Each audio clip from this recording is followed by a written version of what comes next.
program tabula n'okumanya nze kisacha atagenda ndi n'omulongi Susan Makula Bujingo. Omwana tokkirizibwa n'eddakiika n'emu ne sekendi n'emu okugamba nti muzadde wange simanya biki okunenya omuzadde. Twakugamba nti omuzadde ye yakola delivery ye yakola omulimu ogugwe ate teri gwe bakwasa nti genda otwale kino nga takisobola nga talina maanyi gakireeta. Wawulira ng'olinamu okwemulugunya ng'olinamu ebiganye ng'omuzadde akusobedde ng'otandise n'okwebuuza yiyi ono ye maama owange ono ye taata owange ddayo oweyaleeta omuzadde wo oweyatuma omuzadde wo okuleeta ye Katonda. Olina okukola enkolagana eyiyo ne Katonda. Enkolagana y'omuzadde wo ne Katonda si yeeyiyo. Tandika okuzimba eyiyo. Omuzadde woba obadde tonnakitegeera omwana mukomyewo ku radio adde mwawulirize kubanga zino ennaku 2-3 leero lwakuna zesigaddeyo okumalako holiday eno zino twagala ziwa abaana ate obaana ava ku radio beetegeke bagende ku Canaanland. Kale katweyongereyo. Omwana tekitegeeza nti toyina mugaso manyi oba omuzadde wo talina kinene kyayinza kukolera. Abazadde abasinga ndoza 9 babeereddewo abaana baabwe babeereddewo okuva lwe babazaala omuzadde n'afuba okulaba nti kyalina kyamuwa. Kizibu nnyo omuzadde okumusanga ng'alina n'atawa mwana. Va ku baana abagamba nti abasajja baleseewo abaana abo gye bali, then bamaama omwana atuwuliriza maama we asobola okuba yakulekawo. Maama takeera bukezi kulekawo omwana. Maama takeera bukezi nagamba omwana ono simwagala kamusuule kamulekere mu kika kyabwe. Maama kizibu nnyo omukazi ye muntu ayawukana n'omwana nasigala nga alumirizibwa kubanga kino kitundu ku ye. Si nnyo nga abasajja kubanga abasajja tebalina connection ya mwana kuva mu lubuto. Kati maama asobola okubanga yasindikibwa embeera. Embeera eri bweti embeera esobola okubeera nga yali anoonya n'emirimu egy'okukola akulabirire ne gigana kubanga akulina. Kubanga luwa abantu bangi nanga bajja ne bagamba nsaba ku mulimu nga alina abaana 2. Nga sina mulimu. Naye ng'omulimu singa abadde talina mwana osanga gwandirabise nti oli ne bwayagala okukola ewaka talina bwagenda n'abaana byayina. So ojja kusanga ng'emirimu gyonna omukyala gye yanoonya gyalemwa olw'omwana ayina ggwe. By the way bingi nnyo. Ogenda wali ng'oyagala kutandika okukola bikitandikira ku lubuto kasita balaba nga alina olubuto nga batandika okunoonya engeri gye bagenda omugoba. Bw'agenda okuzaala tebamukkiriza kudda anti yazadde. N'ennyumba ze tupangisa ogenda n'opangisa ennyumba ne bakubuuza olina abaana ng'ogamba ye. Waliwo abalandiroodi abatakkiriza baana ku mayumba gaabwe kwonoona bintu simanyi kola ki. Saagala w'abaana. Kati abaana kye mutamanyi nti omuzadde ono yakeera n'akulekawo nga gwe at least teyakutta. Abalaba basuula mu toyo bejjako nalabako yatuga omwana we n'amuzinga mu kiguuni mu kigoye n'asima akataka n'amuziika namulaba ku Soul TV ne bamukwata. Nalabanga engeri yokka gy'asobola okubeera nga akulaba obanga oli mulamu nga naye akola kwe kuteeka gye yakuteeka oba wa taatawo oba wa baganda be oba jjajjawo wonna we yakuteeka. Mama yali alina okuba nga asobola obulamu bwe okubutambuza sinti gwe takwagala tobulamu tebusobola kufa lwaggwe kubanga ate gwe omwetaaga nga mulamu. Actually akikoledde ku lulwo. Akikoze ku lulwo. Kati mama oyo musalira omusango oba unfair kubanga tomuwuliriza. Abalala bw'aba agenda kufumbirwa omusajja gwafumbiddwa mugamba saagala mwana abeere wa taata we.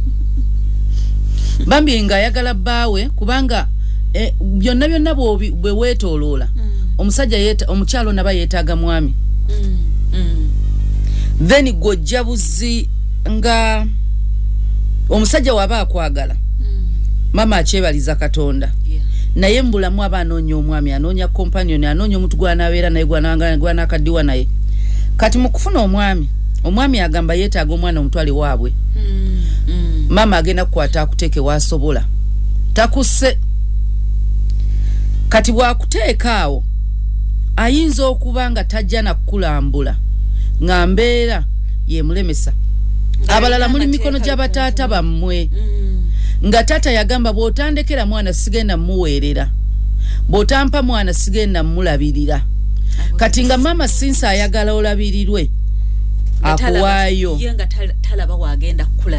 talaba wagenda kulabirira maama omulungi yerekereza omwana kulw'obulungi bwe omwana abeere obulungi kati osobola okubanga essaawa zino osalira maama wo omusango kubanga yakuleka ne kitaawo naye nga maama yalaba yengeri yokka gy'osobola okubeerawo si ye nti yali ayagala kucakala ne bw'aba yali ayagala kucakala ekisookera ddala obulamu bw'omuntu tebugenda yimirira okucakala kuno byonna byolowooza maama bye yali ayagala gyali myaka nga mito nga yagenda okuzaala ng'obulamu yali tannabuliivinga ate munnaye bataata abasinga okusigaza abaana percentage esinga obunene bataata abasigaza abaana bateekawo buli kika kyatteeka nga maama talifuna access tasobola kubanga nti omwami ono bwaddamu n'awasa buli lw'oyagala okujja okulaba abaana n'omukazi ali maka alowooza oyagala baawe si baana kati omusajja asobola okuteekawo amateeka nago nga gavudde na ku maama ono omulala oba omusajja alina agateekawo nga yengeri yokka ekulumya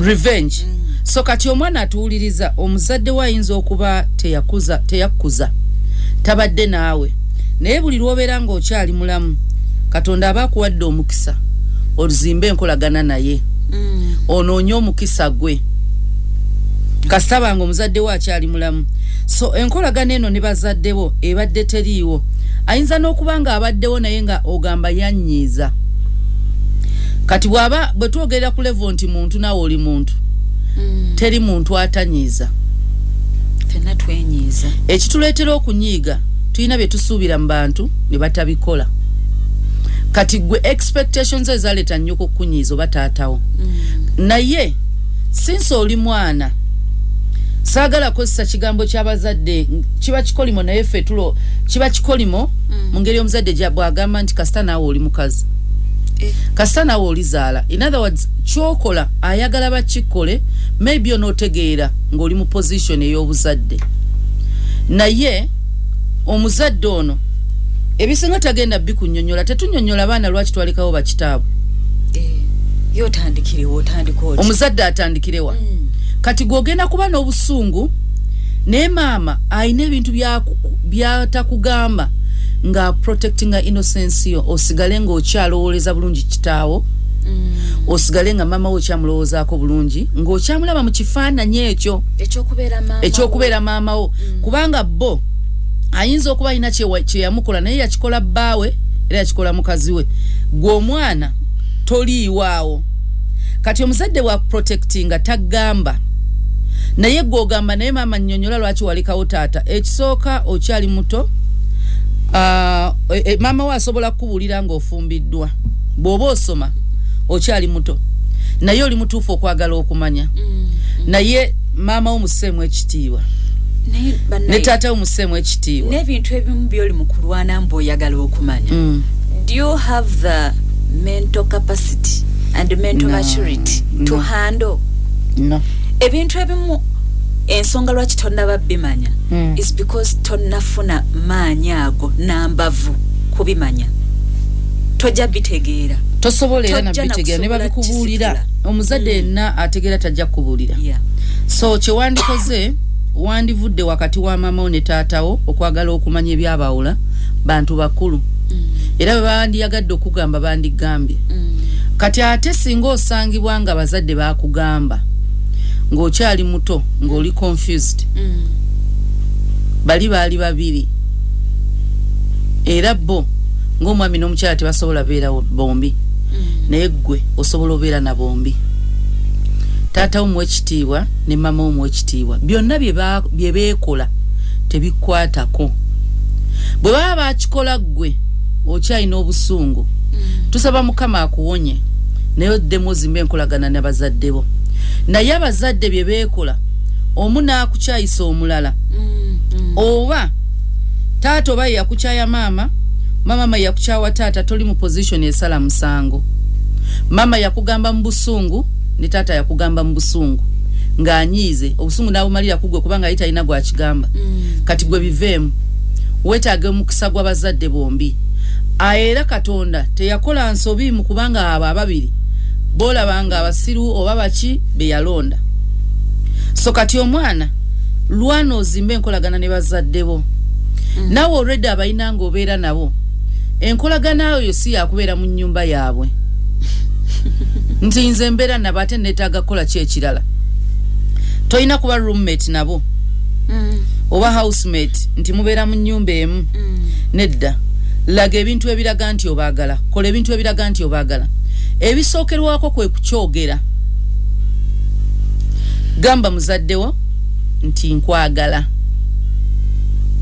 kasitowamuko eri abamu naye simayirwa omanyi yakantu ako akagamba kasitowa kubanga tetwakulanga tukoogera so bwe kasituka bwe kajja mutima ng'oyagala koogera owulira nga tekijja kati oba okola katwalireko ekintu muswavinga emmere omugaye manyi mami nkwagala nnyo leka akiwulire abamu bajja kukola ebikolwa byonna akagambo kajja gaana yeetaaga akiwulire nga bwolaba nti omukyala n'omwami nabo babyegamba naye kiva eno nti batandika bakyegamba kati relationship y'omuzadde n'omwana kizibu nnyo okubanga ezimbiddwa ku kwogera bwe kutyo naye osobola okitandika omuzadde omugambe nti omwagala entandikwa ejja kubeera nzibu naye gezaako omanyi nti no fe abaana ba generation eno eyaffe gye tulimu okuwa omuzadde haaga kyabeeranga kizibu nnyo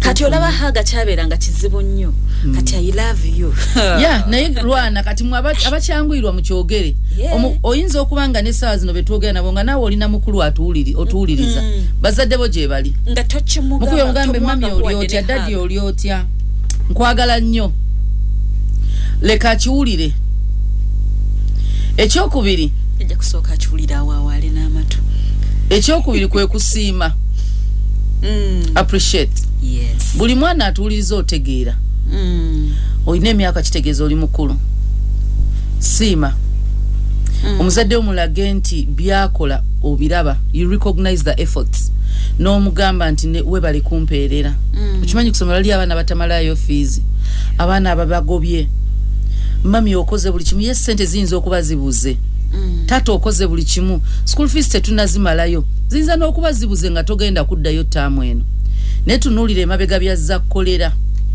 muge mami nkulaba ogezaako webale kumpeerera kino ekiremye siggwe ziganye buganyi kubanga abaana mukkirize mugaane teri muzadde aganye kuweerera ziganye kati omuzadde ne yeetaaga n'awulirako nti osiimye wadde biganye kubanga mu mbeera embi kizibu abantu okubeera grateful kizibu okusiima nga tuli mu mbeera mbi lwe bakuuluddewo okusasula omusala olaba obi bwa mukamaawo lwabadde asasula obulungi bwonna obadde toboogerako omama wo bazadde be batakweddeyo school fees lwolaba obutali buvunaanyizibwa bwabwe naye ebbanga lyonna bazze bawaayo school fees babadde bakuwa upkeep nga mungiko babadde bakuwa sente shopping ebintu nga ziwera kati tebalina so yesawo obalageko nti osiima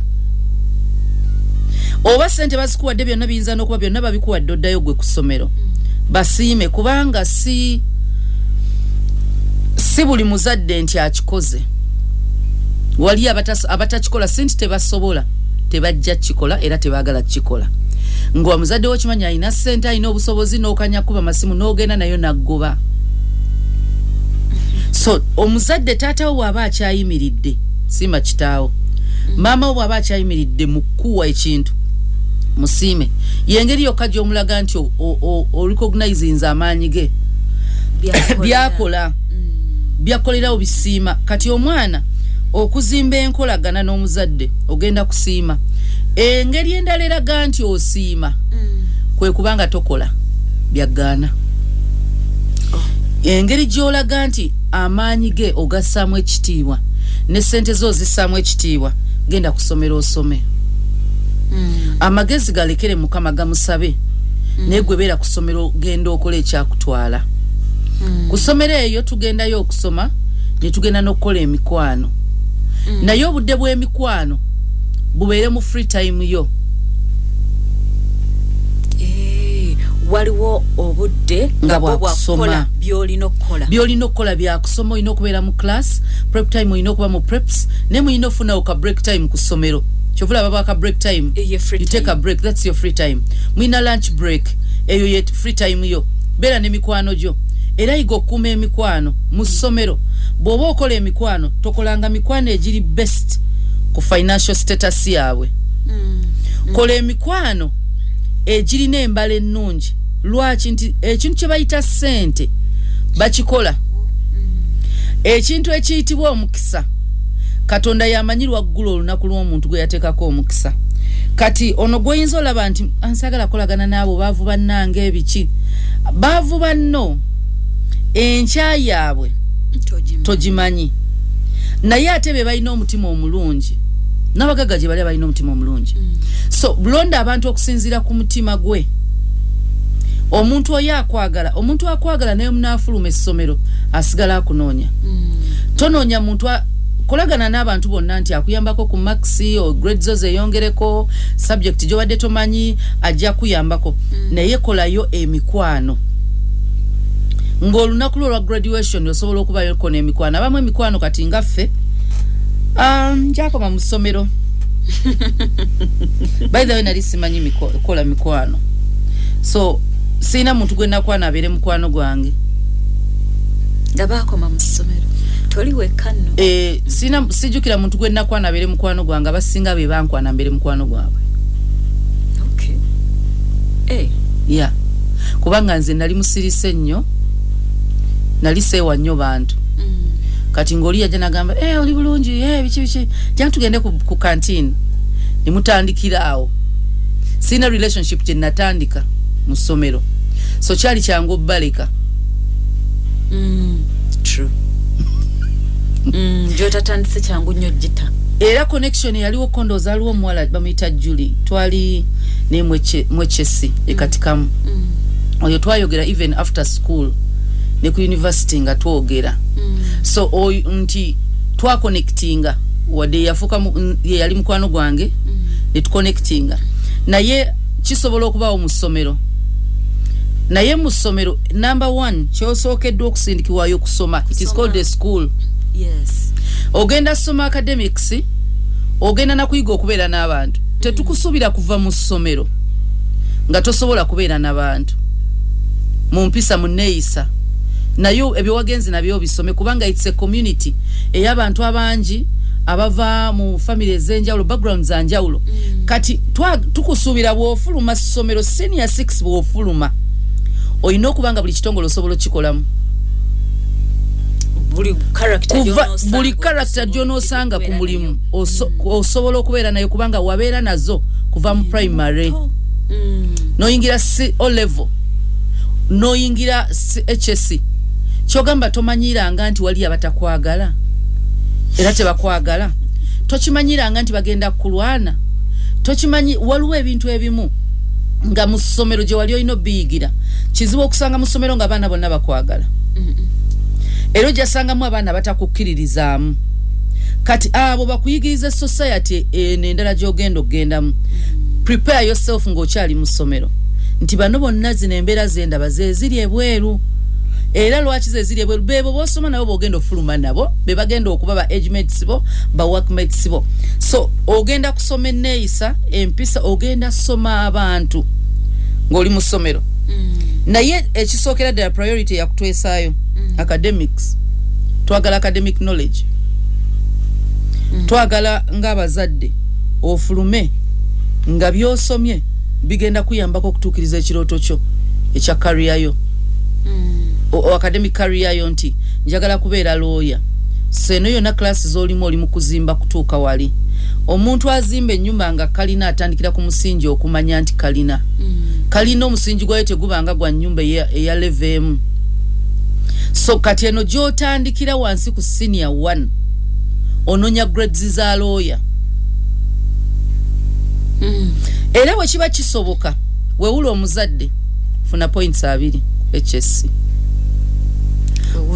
wewula omuzadde funa 18 fees zeyandikwadde ku universities we batoobo kubanga waliwo obusobozi bw'olina obukutwala ku university notasasula school fees wano tasasula tuition omuzadde ono nga bw'omulaba nti amenyeka engeri yokka gy'osobola tosobola genda ku mulimu kukola omuyambeko oyina kusoma ofune obubonero obumugamba nti wummula mwana gwe ampuliriza omuzaddewo mwagale mulage nti omwagala bw'aba kusindise ku ssomero mukwano tozannyirayo soma kola emikwano manya engeri y'okubeerawo n'abalala banga munnaye at the end of that day ne bwetukola we still have the little child in us bano bonna boogenda okusanga nga bakulu era balinamu omwana oyo eyali omuto era bye tugenda okusanga nga tukuze so otabeereyo ku ssomero n'ogamba anja kusanga balala nedda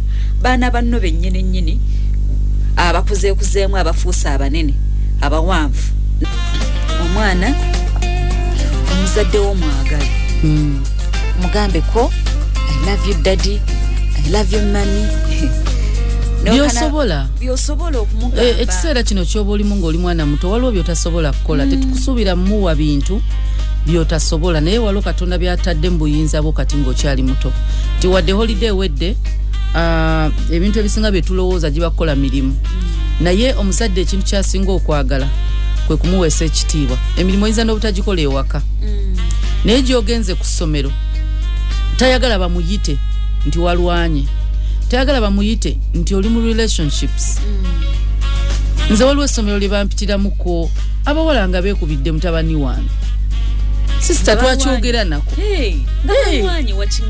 ng'abaana abawala balwanye era we bampita nembabuuza kifuuka kiti ekizibu kyange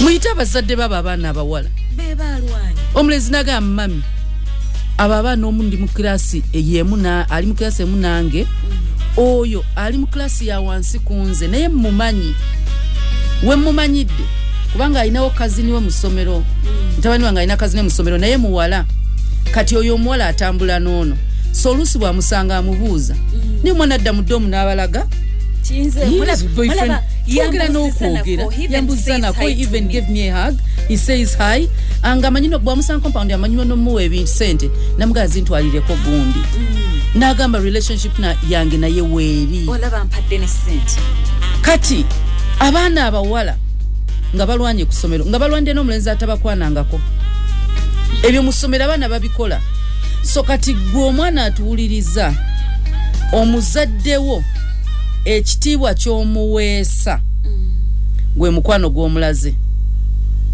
kubanga ku ssomero engeri gye bayita omuzadde omwana we ali mu siniya tunti yatandise okwagala abalenzi oba abawala kiswaza ku ssomero lyonna bagamba mama we oyo omwana taata we oyo mwana nti yakola kino oyo mwana yakola kino oyo mwana yavuma abasomesa oyo mwana yakola kino so ekitiibwa kino nga bw'olaba naffe tulwana olw'ekisa kya Mukama tuweese Mukama ekitiibwa ne bagamba bannange omwana oyo mulungi singa bonna balinga oyo ng'ofuuka kyakugerezaako ekirungi nti bannange singa bonna bakatuliki balinga kisaakye wali owuliddeko omuntu ng'akola statement n'agamba nze nfunda n'omukatuliki dhani omulokole lwaki yakolaganako n'omukatuliki n'amulaga ekifaananyi ekirungi nakolagana n'omulokole n'amulaga ekifaananyi ekibi nakolagana n'omusiraamu n'amulaga ekifaananyi kirungi nakolagana n'omuadvent n'amulaga ekifaananyi kibi kati omuntu asobola ovumaganyisa eddiini kati naawe omwana osobola ovumaganyisa famire yo yonna ne bato abali mu classes kyova olaba abazadde bano abagira oluusi mbawagira omwana bw'afuna olubuto n'amugamba genda obeere n'omulenzi oba beere wala tobeera mu nnyumba lwaki tayagala bano bato balowooze kiri okufunira olubuto mu nnyumba so bakujjawo ng'ofunye olubuto oleke kubeera kyakulabirako kibi eri baganda bo bw'ona ograduatinga nga bazadde bagamba abato njagala mubeerenga sisita wammwe yasoma n'amalako bw'ona ofuna olubuto ng'oli mu ssomero bagenda ga temubeeranga muganda wa muwadde omusayi gwe gumu ogenda beera kyakulabirako kibi so ng'omwana tovumaganyisa linnya lya muzadde then tovumaganyisa linnya lya Katonda bazadde bo gwe baakulaga wadde tonnakkiriza bw'oba wakkiriza Katonda lwana ozimbe enkolaganayo ne Katonda Katonda oyinza okuba tonnamutegeera gwe nga gwe naye tandikira Katonda bazadde gwe bakulaze bwoba tomanyi kyakukola katonda wabazadde bo yaani gwoba otandikirako bazadde bo bakatuliki yoyo katonda wo bazadde bo balokole be yoyo basiraamu yoyo gwe bakulaze tandikiraawo olina entandikwa paka lwona ogamba nti wadde bazadde bange bakatuliki nze nsiramusi bazadde bange basiraamu nze ndi mukatuliki bazadde bange badvent ndi mulokole paka awo kati gwe weesalirawo ng'okuze otandise obitegeera era togendanga mu ddiini gy'otannategeera bw'ogigendamu ogenda kukolerayo ensobi so katonda ono ky'olina okukola zimba enkolagana naye otya funayo obudde bwe set a time eja mu schedule yo nti engeri gy'oli student tetujja kusuubira nti ojja kuba muziranchawa mu makanisa ojja kuba muzi overnight nedda olina schedule yo ku ssomero eyinza okuba ku makya nga tonnagenda mu class n'ofukamira n'oyogera naye oyinza okuba wakati mu break olina obudde nojjayo ate kirungi masomero abaana batambula ne Bible mu nsawo noga akangendeko wali mukati nsomeyo ekyandikibwa kimu we setting leyo ng'ogamba buli lunaku nsomeyo ekyandikibwa kimu ne bwe bavaase mu buli lunaku gy'osome giwandiike ginotinge weekolere a devotion book eyo funa akatabo mama akagulire ka diary buli lunaku ng'olina verse gy'osoma ennaku 365 bw'ona okula akatabo kawo omwana wo owandike ne wansi bw'omala osoma ekyandiko wandika wansi kyotegedde si kyomanyi gwe kyotegeddewo katonda ebisigaddewo bimulekere yasomesa kubanga ffe tusaba buli lunaku katonda abayigirize era tugamba abaana baffe banayigirizibwa mukama ekimu okuyigiriza kwe tusaba okusooka kyekigambo kye kati gwe soma abazadde bajja kusabira naye sifunaye akadde nga bwe tutera okugamba nti ofuna obudde bw'abazadde bo kati noono katonda olina omufunira obudde so funaye akadde funaye ekyawandiikibwa buli lunaku teri mwana muto kyovula kusomera bakusaba bayibuli kisome obudde obwo osobola olonda n'olweggulo ng'omaze preps nga bw'ogenda n'osoma preps nga tteeka weeteerewo etteeka lyo eriryo nga ggwe kyebayita discipline kange na mukama kyebayita discipline kisome saba okusaba kuno teweetaaga ssaawa 2 teweetaaga kwogera mu nnimi these days tuli misled by false prophets. 1 lwaki ennimi zino zikkirizibwa mu bayibuli naye tezisobola kubeera ng'ekkanisa yonna eyogera ennimi ate nga zezimu ezo ennimi ziri rehearsed wawulidde musumba okyayogera neba okyayogera kubanga amakanisa agayingidde ne mu masomero so omwana alowooza bw'aba tayogera mu nnimi aliko ekikyamu now olulimi kirabo kuva wa katonda si kibala kya mwoyo ekibala kya buli mukkiriza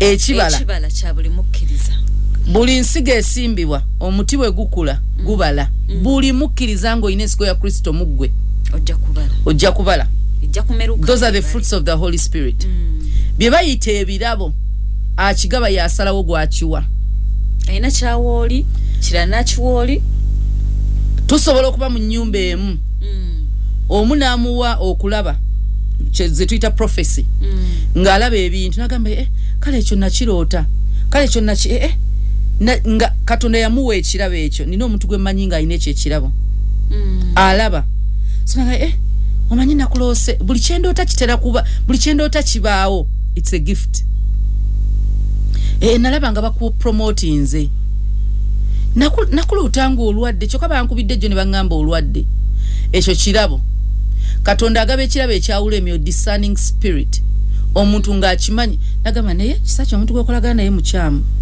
nze nkiwulira wegendereza ogenda olaba nga wabaawo obuzibu naga naye nakuwoninga katonda nga yamuwa ekirabo ekyakwawula emyoyo bayibuli etugamba waliwo be yawa ekirabo ekyamagezi abalala yabawa ekirabo kya administration abalala bayibuli egamba helps abayambi mu kyaki abalala n'abawa ekirabo ekyokukola ebyamagero you pray for the sick they get healed abalala n'abawa ekirabo kyakwogera mu nnimi now ebirabe byonna nga bwabituwagamba bigenda zimba omubiri gwe. Ekkanisa tesobola kubanga mwenna mwogera mu nnimi tegenda zimbibwa. Yeta Katonda ateekamu ennimi n'ateekamu w'amagezi ajja kusomesa n'ateekamu kubanga ennimi zino otunulira ennimi zirina emigaso egyo ebiri Bayibuli kyeyogerako. Katonda n'akwawula byoyogera baleka abakuliraanyo biwulira. Tewali n'agenda bitegeera. Teri agenda bitegeera ayogera naawe oyogera naye. Nti osobola okubanga oyagala osanga naye wana abantu bangi Mukama abagenda wulira essala yange n'otandika osaba mpola mpola. Abakuliraanye be boogera nti wayogedde mu nnimi siggwe tobaddeyo.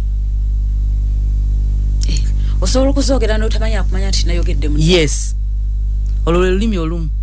Olulimi olw'okubiri olw'abatume. Tosobola tegeera ky'oyogedde. Gwe bw'oba oyogera ne Katonda you communicate mu lulimi lw'obaddemu. Kakati ababoogera mu nnimi bo be boogera babeera babitegeera. Ezakakati babiddanamu. Byayogedde jjo byaddamu olwaleero. Ng'owulira it's the same tongue ekitasoboka. Ekyokubiri waliwo ennimi ezo zennyini ng'oyogera ne Katonda Katonda ayogera naawe nga mwogera. Bayibuli egamba walina okuba wasobola odduvuunula. Bw'oba tewali aluvuunula togasa. Bayibuli eri kiriya. Olwokubiri olulimi lwayogerako lwe lulimi olwakka ku batume abaali Abayudaaya ne bagenda mu bibuga eby'aba Gentiles ne boogera ennimi zaayo. Ye kisaache nga beebuuza ffe tuli bagundi naye tubawulira exactly. Mwoyo waka ku kisaache omuganda n'agenda ku crusade yankole n'ayogera olunyankole. Lero olulimi Katonda lwayogerako. Buli omu bonna abatume be bayogeramu be babuliramu enjiri bakyewuunya ne bakyekanga nti bano tubadde tubamanyi tebaasoma tukuze nabo luno olulimi lwaffe balutegedde batya. Tebavangako wano. Kati abantu bonna abasinga ennaku zino beesibye mu nnimi ziri ez'omwoyo ezaaki ez'okwogera ne Katonda because oluusi na buffere zino lwaki tebazigendamu. Si kirabo kyo ojja sanga abaana mu kyaki nze ninako we nnali omusumba omu n'alinnya ekituuti yali tannayogera kigambo bonna abagoberezi nga boogera mu nnimi ng'ate zifaanagana ezisinga nga balinga batraining ennimi. Katonda tayagala disorder mu church. Disorder wagyogerera ku nnimi. Lwaki? Tayagala abantu babeere nga tebazimbibwa. Kankize ku bayimbi. Abayimbi mulekerawo okujja ku kituuti okusinza ne mwogera ennimi teri azimbibwa. Kiyamba gwe ayogera. Tezisobola kujja buzinga nga sinza. Ng'oli ku kituuti ng'oli maaso g'abantu. Bali Katonda bayagala okukola mu mulimu sigwe. He's using you. Omuyimbi Katonda kozesa afune ekitiibwa mu maaso g'abantu. Gwaleeta ekitiibwa kya Mukama wansi ng'oweereza. Now ennimi bw'oziyingiramu for more than 2 minutes omuntu yenna ategera alina okujjako akazindala leading okusinza. Ekuba kati gwano obeera kati gw'ovuddewo tokyagasa kati oli gwe ne Katonda. Yeah, I get. Kati togasa abali mu kibiina tobagasa. Era kiri very unfortunate nti omuntu ayingira studio na recording oluyimba nga it's a worship ekigambo kye bayita worship song nga kiri mu nnimi. Was practicing nze mu studio boyimbira bagenda kubitegeera batya. It's now a trend, not a calling, not a gift. It's a trend. Ekyo tukyawule waliwo omulembe oguliwo nkati gwakwogera mu nnimi. Bw'oyingira studio okuyimba oluyimba we luba luwone Katonda luyimbe yogera mu nnimi. Bw'oba ogenda dduwa abantu otuwadde encounter yo ne Katonda ffe tukole ki? Tetumanyi kye mubadde mwogerako, tetumanyi na kyotegeeza. Buli muntu Katonda gw'atawa kirabo kyakuvuunula nnimi. Otulesse tetubitegedde. Waliwo eyagwe yakiwanga asobola okuvuunula olulimi olwo lwennyini olw'omwoyo lwakuwadde n'ensi yenze. Era bw'oba muweereza nga toyogerangako mu nnimi tsokke si kirabo kyo. Now ekintu kye bayita worship song wala tugenzeyo mu bayimbi. Abantu abasinga balowooza beat. Kye bayita worship jamu ekidongo. Ebigambo bye biraga nti obadde osinza. siruyimba genda mpola. Asirimba genda mpola kubanga tulina neza ba Celine Dion. Ekyawula Celine Dion ebigambo bye n'ebibyo kye kirufulo oluyimba lwa Mukama si beat. Nsobola okukwata oluyimba lwa Celine Dion beat ye. My heart will go on. Nenjitekamu ebya Mukama. In other words, beat sinkulu. Eno beat je tutekamu ya manipulation. That is Pentecostalism. Manipulation nti omuntu atekebwa mu mbeera eyokukakkana akyagale nti omuntu ozolekana then batekaka kayimba akaliwo asiro ogenda kukakkana. So bakuteeka mu mood abanga omulalu gwe bakubye empisa eyebaka bamuwe eddagala yendongo eyo. Kati endongo bweggwa nga tulinda ebigambo ebisinza bye bigambo ebiwaana gwe watonda ebyogera kyali. That is worship. Tuyina ebigambo nga bimusaba okusinza kusaba. Olulimba lwenjagala nnyo oluzungu lugamba spirit lead me where my trust my trust is without borders. Olulimba si worship, lusaba busabi Mukama. Ne wabawo oluyimba olugamba nti you are holy. Oli mutukuvu, oli w'amaanyi, oli wa buyinza. Oyogera naye. Omubulira kyali. That is worship.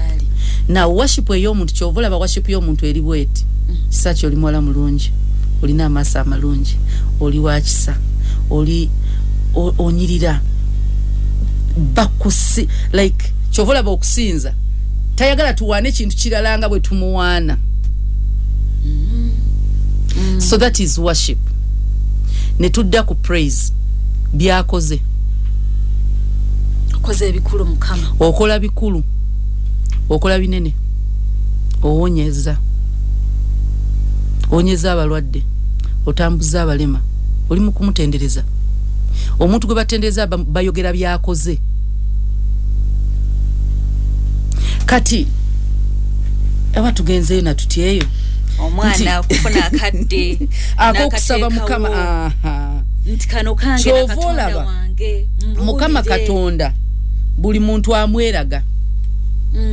Bwamweraga lw'omutegeera era lw'oli musinza. Osoka kusinza Katonda abazadde bo kye bakugamba kyali kyosinza. Who he is, that is worship. Kati abazadde bo bakugamba Katonda ki? Katonda mulungi. Sinza. Katonda akwagala. Msinze. Era tuba ku church musuma nagamba yogere ebigambo ebisinza. Ayagamba yogere ebigambo ebiwaana. Ebyogera kyali yogera naye. That is worship. Bwobo yogera n'omuntu omulala ku Katonda. That is not worship. Awombera kuki? Kati awo era still tuba mu praise. Worship obo yogera naye.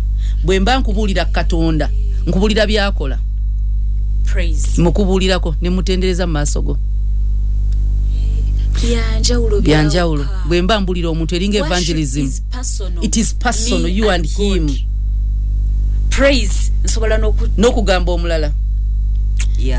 Ng'ogamba abantu Katonda wafaawonya togamba ye. Naye kati bwobo ogamba abantu Katonda wafaawonya. Kyawukana n'omugamba Katonda wange oli muwonya. Wange oyogera naye. So bwobo ekintu ng'ekigambo kiri directed to God. That is worship. Gwoyogerako. Kati osobola omutubuulira. Kati Yoza tuveeyo. Naye abaana anti kati omuntu asobola kwebuuza ennyimba zonna ze tugamba nti za worship si za worship. Yes. Ezimu bulijjo tubadde tetumanyi.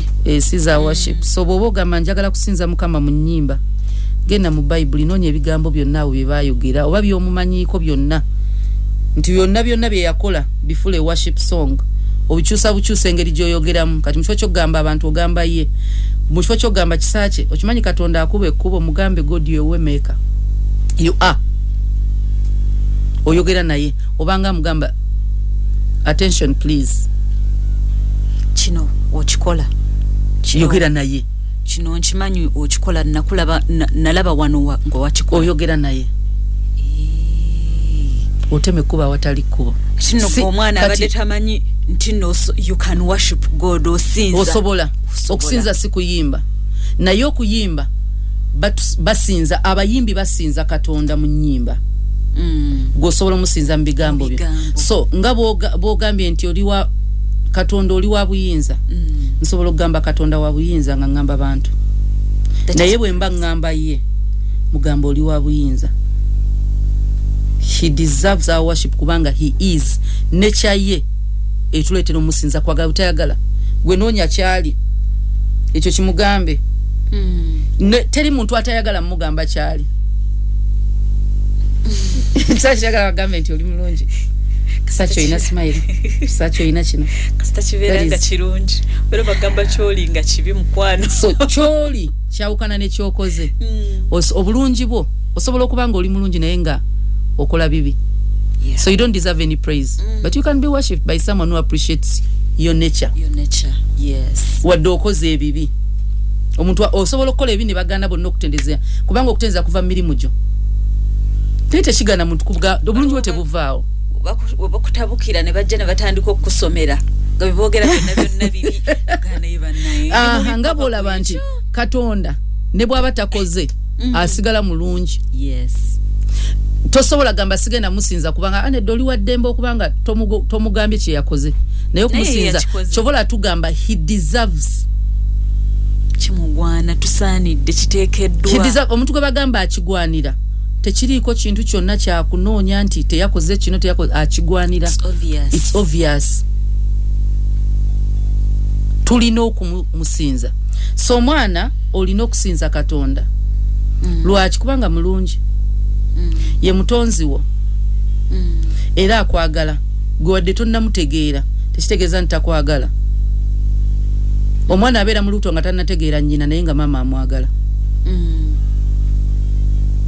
so gwe lwakuba tonna mutegeera yakumanyi ate akwagala ekiraga nti akwagala kwe kubanga akuliisa n'akunyweza ne weebaka n'ogolokoka mu bugembe bye yayimba nti tusula abamu twasama ebyenje ne bitayingira so that is love. Kati musinzo olwekyo nechaye jobo musinzizaamu sofuna obudde saba ekintu kye bayita okusaba prayer kitegeeza kwogera na Katonda si beg si ask prayer is to talk to God, communication.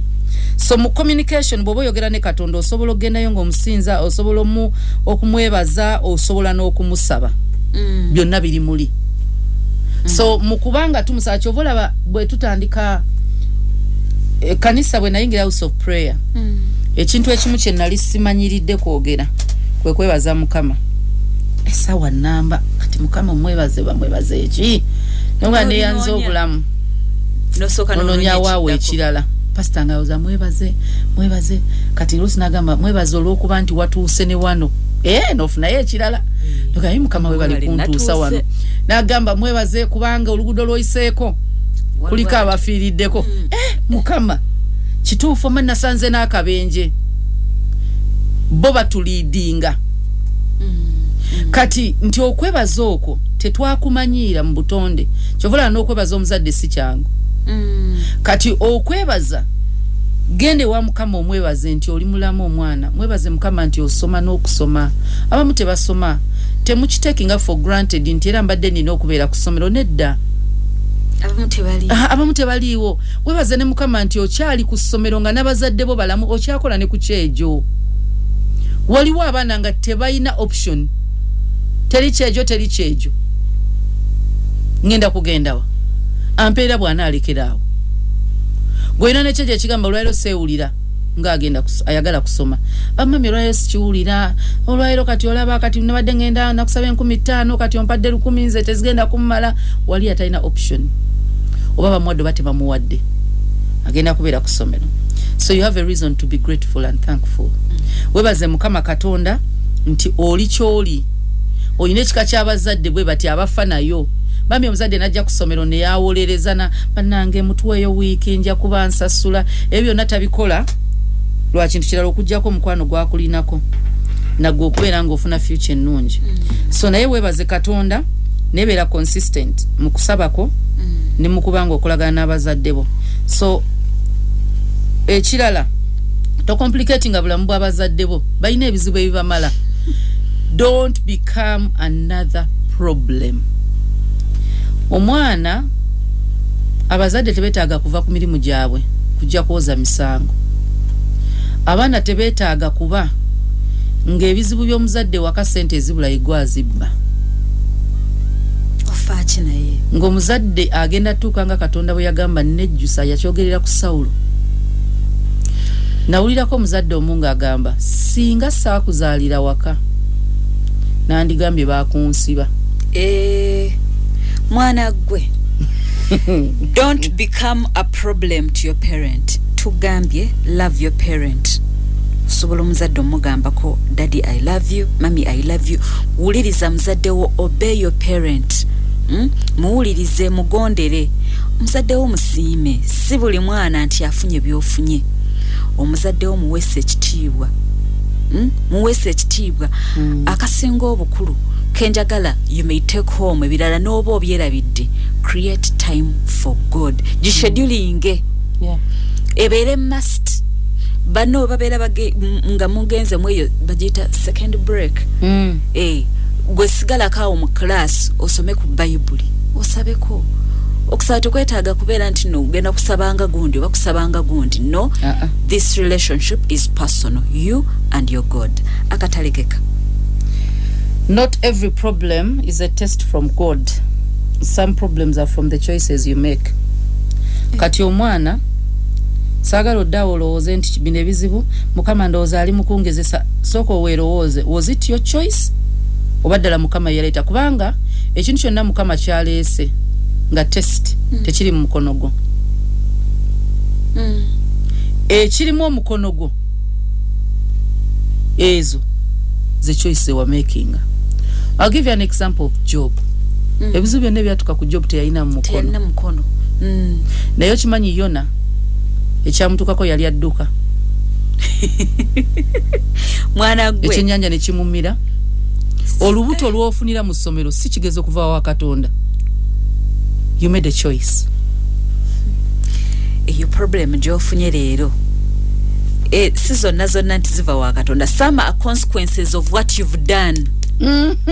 Weegendereze byokola. Kaakati ebintu ebijja nga bizibuwadde.